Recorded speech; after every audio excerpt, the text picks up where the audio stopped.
What's good, food friends? Hope you're all doing well and staying away from those ultra processed and fast foods. So, we got one 3 pound Japanese sweet potato in our misfits box. I don't think I've ever seen a sweet potato this big. I mean, like, what would you make? I looked at a ton of recipes and I'm going to make a sweet potato ginger miso soup with this giant sweet potato. Make sure you stick around to the end for some important tips on cooking with miso. First thing I'm going to do is cut up this giant Godzilla-sized Japanese sweet potato. Hopefully, you all will be using smaller potatoes and you won't have to deal with how to prep a single 3 pound potato. I was going to peel this at first, but I kind of got lost in the sauce. It's too big to kind of peel and it's turning black and oxidizing the more I mess with it. So it just sort of dawned on me the best way to do this is to remove the skin after roasting it. So I'm just going to cut this up into a few big pieces so that the sweet potato can cook a little faster. And this is a Japanese sweet potato. They're a little different than the sweet potatoes we normally eat here in America. The flesh is white. It's much starchier than the orange ones that we're used to. A couple tablespoons of olive oil, get them all covered after I've got this all chopped up. We're going to add a little salt and pepper, not a lot. Make sure they're all coated, and then we're going to put this in a 375 Fahrenheit oven for about an hour until they soften up. And while that's in the oven, we can start our soup base. Got my soup pot. We're going to put it on medium to start, let the pot start to heat up. Then we'll add in our vegetable oil, about 2 tablespoons or so, and we're going to let the oil heat up. And then we're going to add in 1 medium onion diced up. There was no special prep needed since we're going to blend this soup at the end anyways. I just cut them up small so they'll cook fast. We're also going to add in about 3 full stalks of celery cut the exact same way. I used the leaves and all. We're going to let this cook a minute or two, moving it around so it doesn't burn.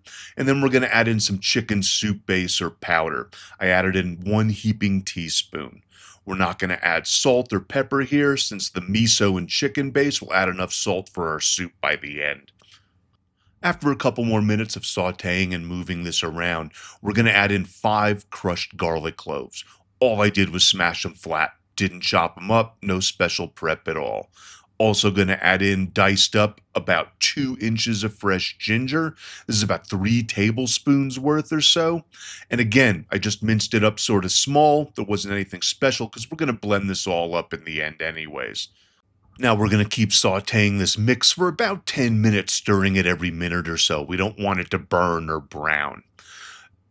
We want to get it translucent. And once it's all translucent, we're going to add in our chicken stock. I add 1 container, or about 4 cups or so. You can use vegetable stock if you want, but I felt this soup really needed the richness of chicken stock. Vegetable stock is also going to change the flavor. I'm going to add in about a cup, maybe a cup and a half of water as well.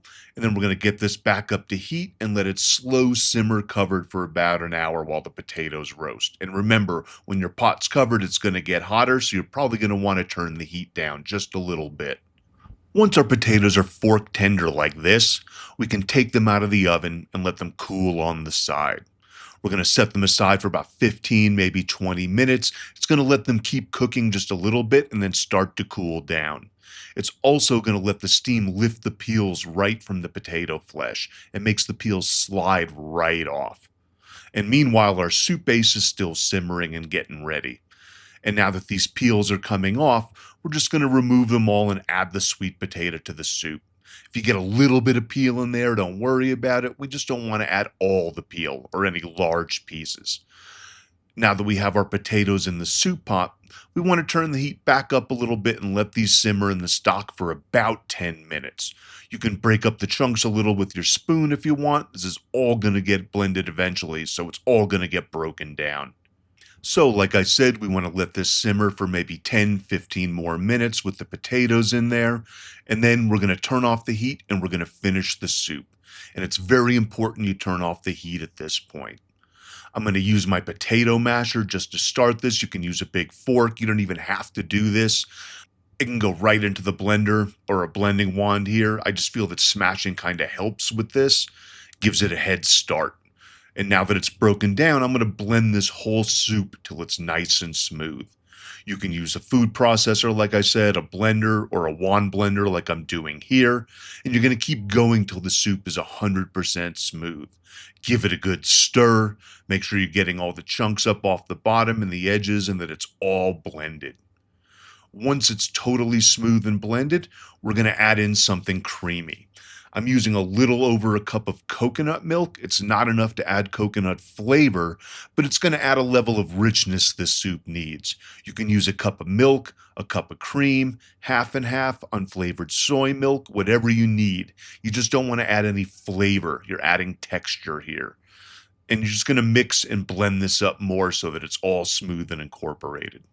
And now we're ready to add our last ingredients. We're going to add in our miso now, and this is where I want to give some tips. This is really important. Miso is fermented soybeans and rice. It comes in white and red. Red is a stronger version of the white, and I chose it for this soup because I felt that white miso would be too subtle against sweet potatoes. White is the miso that you get from Japanese restaurants when you get miso soup. When and how you add your miso is the most important thing.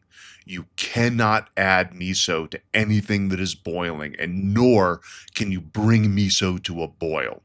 As soon as you heat miso to a boiling point or add it to something's boiling, it's going to change the taste, make it bitter, and it also kills the probiotic health benefits of miso. I'm like ranting now. I'm trying really hard not to bang on my desk. All those recipes out there where they tell you to add miso and then cook it and simmer it for hours are just wrong. Miso should always be the last thing you add so that it's fresh and should never be brought to a boil. Like, I get all freaked out and frustrated over it. You also want to temper your miso. You don't want to just add it right in. You want to add some to a bowl, then add some soup to a bowl, mix it all in, and then add it to your pot like I'm doing here.